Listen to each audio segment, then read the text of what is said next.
नमस्कार मित्रों, मैं ममता वाजपेयी भोपाल से मेरी हरी भरी छत पर आपका स्वागत है। लीजिए, मैं फिर हाजिर हूँ नए वीडियो और नई जानकारी के साथ। तो चलिए आज कर लेते हैं कुछ बातें मिर्च के बारे में। यदि आप भी उगाना चाहते हैं मिर्च में ढेर सारे फल, तो इस वीडियो को अंत तक देखें। कुछ 5-6 बातें हैं जिनका आप ध्यान रखेंगे तो आप भी मेरे तरह भरपूर मिर्चियाँ उगा पाएंगे। तो चलिए सब शुरू करते हैं। सबसे पहली महत्वपूर्ण बात है बीज का चयन। वो उत्तम क्वालिटी का होगा, हाइब्रिड का होगा तो ज़्यादा अच्छी बात है।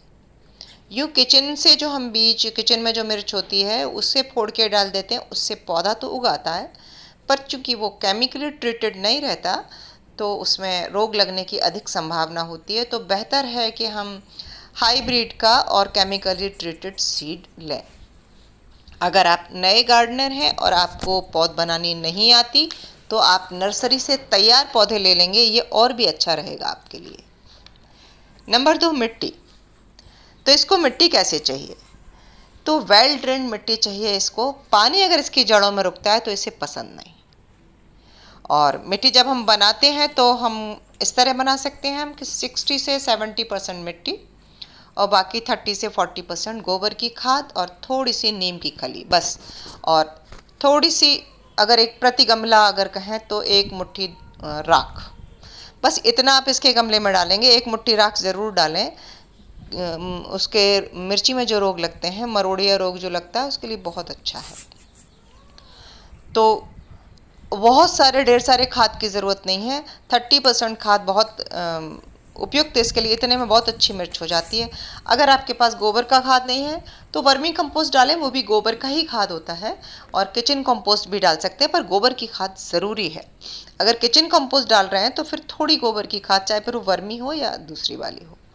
अब बारी आ जाती है मिट्टी के बाद बारी आ जाती है सनलाइट की। बीज का चयन हो गया, मिट्टी आपकी अच्छी बन गई। अब आप जो पौधा लगा रहे हैं वो किस जगह रख रहे हैं छत पर, तो ये बहुत बहुत महत्वपूर्ण प्रश्न है। हर पौधे को सनलाइट चाहिए होती है और हर पौधे की रिक्वायरमेंट अलग अलग होती है, लेकिन मिर्च एक ऐसा प्लांट है जिसको फुल सनलाइट चाहिए। ऐसी जगह रखें जहाँ सुबह सूरज उगते से ही सनलाइट सांझ तक आती हो तो बहुत ही अच्छा है। पर अगर सांझ की नहीं आ पा रही आपके यहाँ तो सुबह से लेकर 4 बजे तक की तो सनलाइट इसको चाहिए ही। देखिए कितना छोटा पौधा है मेरा और ये किस कदर लदा है। और सनलाइट में अगर आप नहीं रखेंगे तो पौधा कभी फल नहीं देगा। ज़रूरी चीज़ों में बीज का चयन हो गया, मिट्टी हो गई, आपने मिट्टी अच्छी बना ली। अब आपने इसे फुल सनलाइट में रखा है तो इसमें समय समय से फूल फल बिल्कुल आते रहेंगे। लेकिन इस बीच रोग भी आएंगे, रोग दस्तक देते ही देते हैं। मौसम बदलेगा तो उन रोगों से बचाव के लिए कुछ खास टिप्स हैं जो अगर आप गार्डनर हैं तो आपके उसमें स्टोर में, आपकी जो भी गार्डनिंग की अलमारी है उसमें कुछ चीज़ें होना चाहिए कि अगर हम ऑर्गेनिक तरीके से कर रहे हैं तब तो कुछ अलग चीज़ें हैं। केमिकली अगर हमें परहेज नहीं है तो हम इस पर समय समय पर केमिकल छिड़कते रहेंगे, 100% हमें फल मिल जाएंगे। खासकर एफिड्स वगैरह लगेंगे तो आप दुकान पे जाके पूछ लेंगे, दुकान वाला बता देगा। मैं नहीं यूज़ करती तो मुझे केमिकल के नाम नहीं पता है। लेकिन ऑर्गेनिकली अगर आपको करना है, इतने बड़े जब पौधे हैं, पहले आप ये और देख लीजिए। और आपने इनको बड़े गमले में ट्रांसफ़र कर दिया, मेरे ट्रांसफ़र होने के लिए तैयार हैं, बस होने ही हैं, भी छोटे पॉट में लगे हैं। तो जब ये जैसे ही ग्रोथ लेते हैं हम इनके ऊपर से पिंचिंग कर देंगे तो पौधा घना हो जाएगा। और पौधा घना होगा तो पौधा हमें फल भी बहुत देगा। अब बात आ जाती है इसमें कीट नियंत्रण की। तो कीट नियंत्रण हम कैसे करें कि हम समय समय पर जो है ना, राख को पानी में घोलें, बाल्टी में घोलें।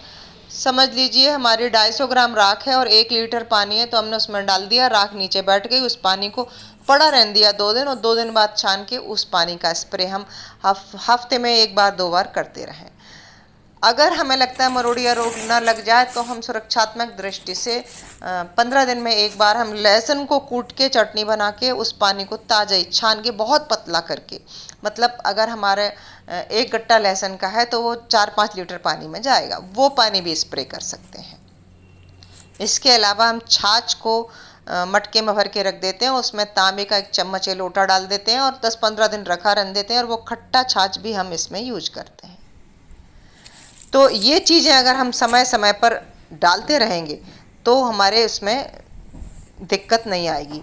एक टिप और है कि कब कब क्या क्या खाद डालें आप, ये टिप बहुत महत्वपूर्ण है। इसको आप ध्यान से देखिए। जब तैयार पौधा है आपका और फूल पे आ रहा है तब भी आप यही करें, 2-2 मुट्ठी वर्मी कंपोस्ट या गोबर की खाद जो आपके पास उपलब्ध हो वो आप पौधे में डालें और गुड़ाई करते जाएं। यह आप करके देखिए। तेज़ धूप में पौधा है, आपने उत्तम बीज का चयन किया, मिट्टी अच्छी बनाई है, सनलाइट में रखा है, हर 15 दिन में जब उसकी आपने पिंचिंग की थी तब डाल दिया, जब फूल आया तब डाल दिया, और फल आ गए तो फल तोड़ने के बाद डाल दें। ये आप समय समय पर डालते रहें। और इसके अलावा एक और ख़ास बात है कि पानी, इसमें पानी का बहुत ध्यान रखें। जब पौधे में फूल आ रहा है खास करके, तब अधिक पानी होने से सारा फूल झड़ जाएगा। पानी इसमें हमेशा ही तब दें जब इसकी मिट्टी पूरी तरह ड्राई हो जाए।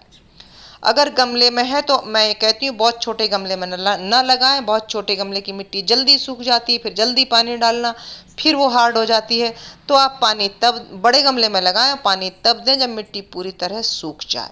मैं एक बार फिर से रिपीट करती हूँ, उत्तम बीज का चयन, मिट्टी अच्छी, सनलाइट फुल, पानी तब डालें जब मिट्टी सूख जाए। कीट नियंत्रण में मैंने बताया लहसुन की चटनी, राख का घोल, और मैंने बताया खट्टा छाछ।